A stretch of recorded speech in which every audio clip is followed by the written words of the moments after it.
ముందుగా నేను 11 సంవత్సరాల క్రితం పార్టీ పెట్టినప్పుడు ఈరోజు మీకు డేటాలు చెప్పను, ఎన్డీఏ ప్రభుత్వం గురించి వీటిని చెప్పలేను. నేను మీతోటి 11 సంవత్సరాలు పార్టీని ఎలా నడిపాం, ఏ బేసిస్తో నడిపాం, నా కష్టాలేంటి, నేను పడ్డ ఇబ్బందులేంటి కొన్ని పంచుకుంటాను. అన్నీ పంచుకుంటే సంవత్సరం కావాలి. నేను ఓటమిలు ఎలా ఉంటాను, గెలుపులు ఎలా ఉంటాను, మీరు నా గుండెల్లో పెట్టుకున్న వాళ్ళు, మీరందరూ నా గుండెల్లో పెట్టుకున్నది. మీకు మించిన కుటుంబం నాకు లేదు.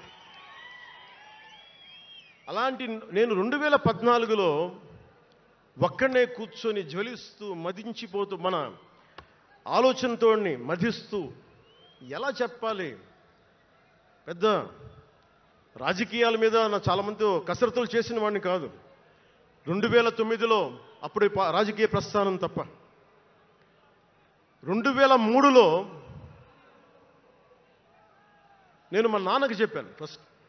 ఈరోజు మా నాన్నగారు లేరు, స్వర్గస్థులయ్యారు.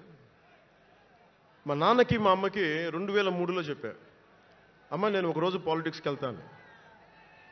మా అమ్మయ్య మా నాన్నకి నచ్చల మాట.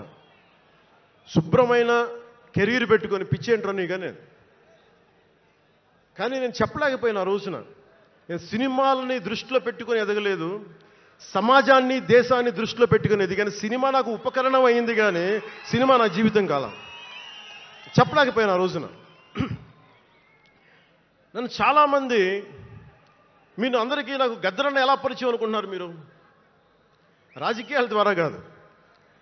గద్దరన్న ఖుషీ సినిమా చూసి మా అన్నయ్య గారిని పట్టుకొని మా అన్నయ్య గారి దగ్గరికి వచ్చి, మా పెద్దన్నయ్య గారి దగ్గరికి వచ్చి, మీ తమ్ముడిని కలవాల్సిందే నేను. మా అన్నయ్య ఫోన్ చేశారు, అని నేను గద్దర్ గారు కలుస్తారంటాను. నాకు గద్దర్ గారంటే ఇష్టం చిన్నప్పటి నుంచి, మా నాగబాబు గారి దయ వల్ల. సరే కలిస్తే ఆయన ఎంత క్షుణ్ణంగా ఆయన పరిస్థితి చెప్పాడంటే, అరే నువ్వు దేశం కోసం సమాజం కోసం ఆలోచించేవాడివి. నీ ఏ మేరా జహా అనే పాటలో నువ్వు భరతమాతని సంఖ్యలలో బంధించి పెట్టావు కదా, నీ భావం నాకు అర్థమైందిరా అన్నాడు. నువ్వంటే నాకు ఇష్టం రా తమ్మి అని చెప్పి ఆ రోజు నుంచి మాకు స్నేహం. అది నాకు అన్నా తమ్ముడ బంధమైందని ఆయన చనిపోయేలోపు. అలాగే 2006లో నేను విపరీతంగా ఒక పిహెచ్డి కోసం ఒక స్కాలర్ ఎలా చదువుతాడో పుస్తకాల మధ్యలో సినిమాలు చేశాను. అందుకే నా సినిమాలు మీకు నచ్చి ఉండకపోవచ్చు ఆ రోజున. కానీ నా జ్వలనాన్ని ఎక్కడో ఢిల్లీలో కూర్చొని ఒక్కళ్ళు, ఢిల్లీ యూనివర్సిటీలో పనిచేసే ఒక ప్రొఫెసర్, ప్రకాశం జిల్లాకు చెందిన వ్యక్తి, నాకు తెలియదు ఆయన ప్రకాశం జిల్లా వ్యక్తి. నా రోజున ఆయన వచ్చి మిమ్మల్ని కలవాలని చెప్పి ఒక నెల రోజులు నా వెంట పడితే ఆయన కలిశారు. ఆయన వచ్చి నన్ను ఒకే ఒక మాట అడిగారు 2006లో, మీరు రాజకీయాల్లోకి వస్తారా? బహుజన సిద్ధాంతం మేము ముందుకెళ్తాం. చాలామంది అడిగి నన్ను పంపించారు, మీరు సంసిద్ధం అంటే నేను మాట్లాడతాను, నేను కదుపుతానంటే. ఆ రోజున నాకు ఇంకా మెచ్యూరిటీ లేదు. ఒక కుటుంబాన్ని నడపడానికే చాలా శ్రమ పడాలి. ఒక కుటుంబాన్ని ఏకతాటిపైన తీసుకురావాలంటే నేను కష్టపడాలి. ఒక సినిమా చేయాలంటే నేను ఇంత కష్టపడాలి.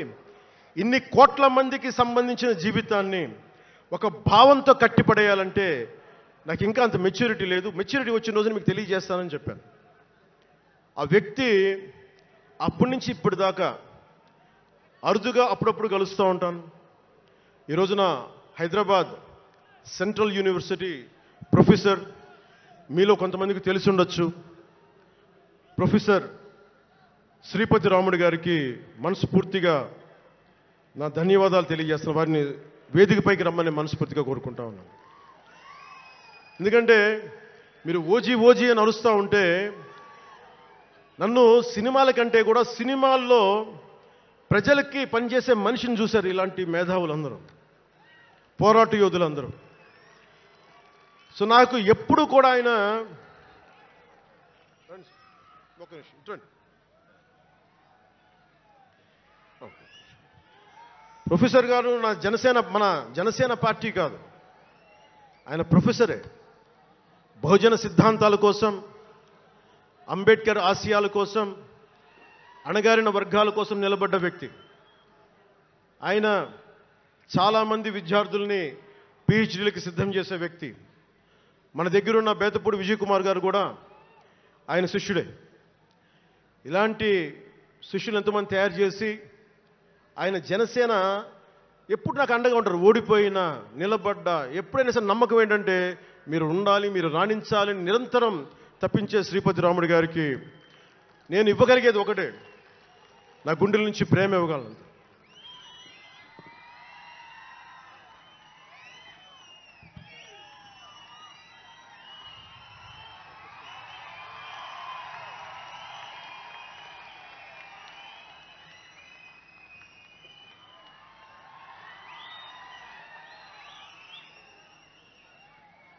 అంటే కృతజ్ఞత అనేది ఎంత అవసరం, గుర్తింపు ఎంత అవసరం అంటే మనం ఏదో అయినప్పుడు కాదు, ఏవి అవ్వనప్పుడు మనం వెంట నిలబడాల్సింది.